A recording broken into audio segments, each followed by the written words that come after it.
कहानी उत्तर प्रदेश की। मैं उसको रिक्त स्थान सबक सिखा दूंगा। ये जो हमने रिक्त स्थान छोड़ दिया, इसकी जगह एक जाति सूचक गाली थी। गाली जो उत्तर प्रदेश की एक पूर्व मुख्यमंत्री को दी गई थी। गाली जो एक राजा ने दी थी। राजा जिसके बारे में कहा जाता है कि जहां से उसकी सीमा शुरू होती है, वहां से सरकारों की सीमा खत्म हो जाती है।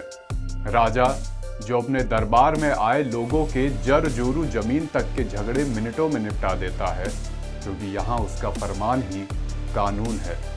लेकिन गाली के बाद मुख्यमंत्री का पलटवार आया, बरास्ते कानून ही आया, और कुछ यूं आया कि राजा को आतंकी करार दे दिया गया।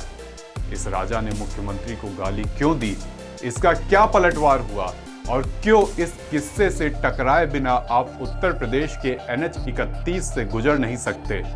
NH 31 जो लखनऊ से प्रतापगढ़ को जाता है।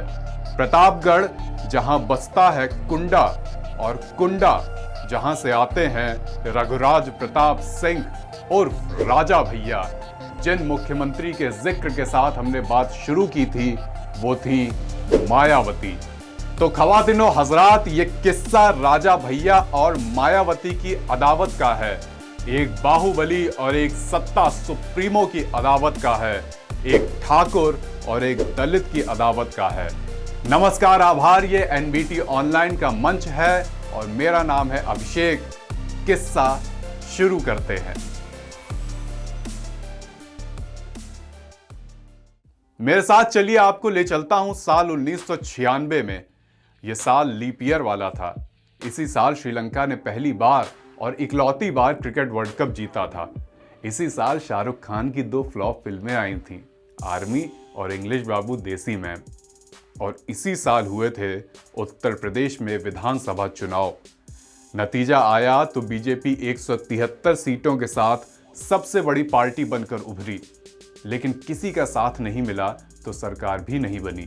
सूबे में राष्ट्रपति शासन लगा, और जब हटा तो बीजेपी BSP साथ थे।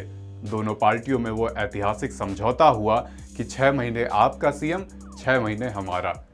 मायावती मुख्यमंत्री बनी। उनके 6 महीने पूरे हुए तो सितंबर 1997 में कल्याण सिंह मुख्यमंत्री बने। लेकिन कुर्सी पर 6 महीने बिताने के बाद हटना किसे अच्छा लगता है। कल्याण सिंह को CM बने 1 महीना भी नहीं बीता था कि मायावती ने समर्थन वापस ले लिया। तारीख थी 19 अक्टूबर 1997। कल्याण सिंह की सरकार खतरे में थी। राज्यपाल रोमेश भंडारी ने उन्हें 2 दिन के अंदर बहुमत साबित करने के लिए कहा। अब शुरू हुआ विधायकों की उठापटक का खेल। मायावती को पूरी उम्मीद थी कि कल्याण सिंह बहुमत साबित नहीं कर पाएंगे, लेकिन कल्याण सिंह भी ठहरे पुराने चावल। 21 अक्टूबर को बहुमत साबित कर दिया और 10 से ज्यादा निर्दलीय विधायकों को साथ लाकर इस काम में कल्याण सिंह की बड़ी मदद की कुंडा के बाहुबली रघुराज प्रताप सिंह ने। कहा यह भी जाता है कि इस दौरान जब विधानसभा में लात घूसे चले, माइक फेंके गए, तो रघुराज प्रताप सिंह भी इसमें अग्रणी थे। कल्याण सिंह की सरकार बचा ली गई। कल्याण सिंह जिन्होंने एक वक्त नारा दिया था कि गुंडा विहीन कुंडा करो, ध्वज उठाओ 2 हाथ, आज उन्हीं कल्याण सिंह की सरकार में रघुराज प्रताप सिंह उर्फ राजा भैया मंत्री थे।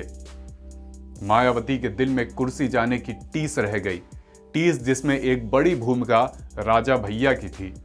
बात आई गई, खत्म हो गई। 5 साल बीत गए। यूपी में 2002 के चुनाव हुए और इसके बाद बीजेपी बसपा की गठबंधन वाली सरकार बनी।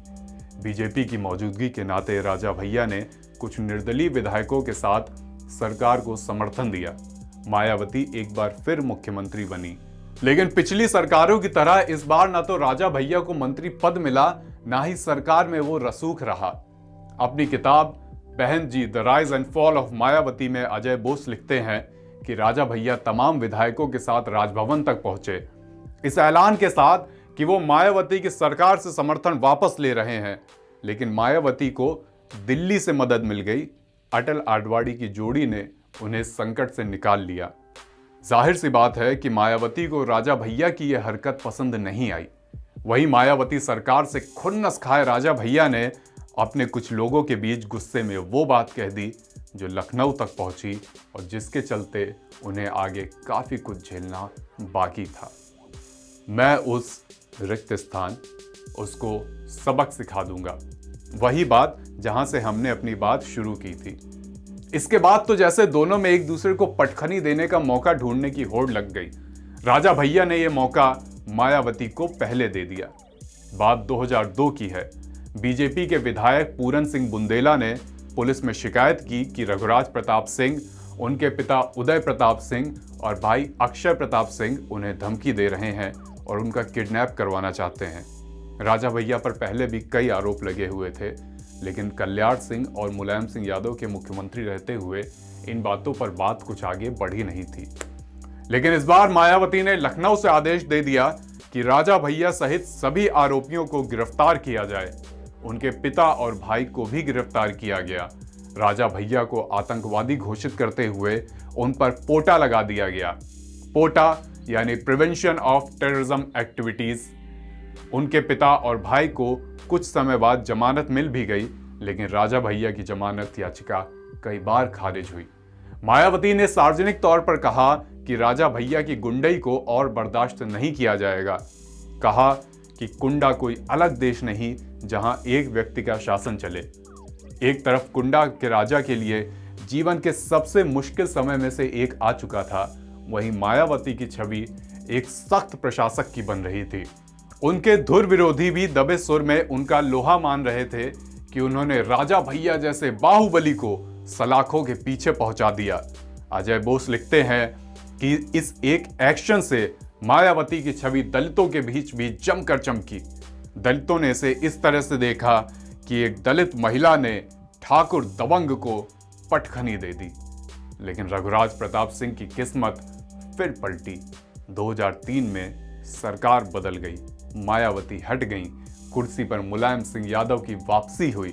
कुछ महीने में ही राजा भैया रिहा हो गए, उन पर से पोटा हट गया। 2005 में सपा सरकार के ही रहते राजा भैया प्रदेश सरकार में मंत्री बन गए। मायावती 2007 में सत्ता में वापस आई, लेकिन तब तक राजा भैया अपनी जमीन 2002 के मुकाबले मजबूत कर चुके थे। कम से कम इतनी मजबूत तो कर ही चुके थे कि उन्हें फिर से जेल न जाना पड़े।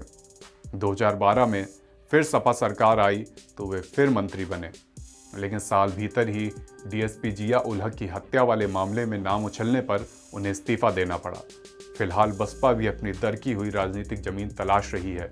राजा भैया कुंडा से नॉट आउट विधायक हैं, अपनी नई पार्टी भी बना चुके हैं। सपा का ये स्टैंड है कि राजा भैया के लिए पार्टी के दरवाजे बंद हैं। कुंडा और प्रतापगढ़ में राजा भैया का रसूख कायम है। हालांकि वो कतई क्यूटनेस और मॉडेस्टी के साथ कहते हैं कि ये तो लोगों का प्यार है कि मैं जीत रहा हूं, वरना हम कहां इस काबिल। ये बात 2002 की है। जो किस्सा हमने आपको सुनाया उसको करीब 19 साल बीत चुके हैं। तमाम किरदार पुराने हो चुके हैं, तमाम रेफरेंस पुराने हो चुके हैं, लेकिन ये किस्सा है कि ना पुराना होता है, ना इसमें जो दिलचस्पी है वो कम होती है। और भी किस्से आप तक पहुंचाते रहेंगे। आप जुड़े रहिए नवभारत टाइम्स ऑनलाइन की इस खास श्रृंखला कहानी उत्तर प्रदेश की। साथ रहिए, ध्यान रखिए अपना। शुक्रिया।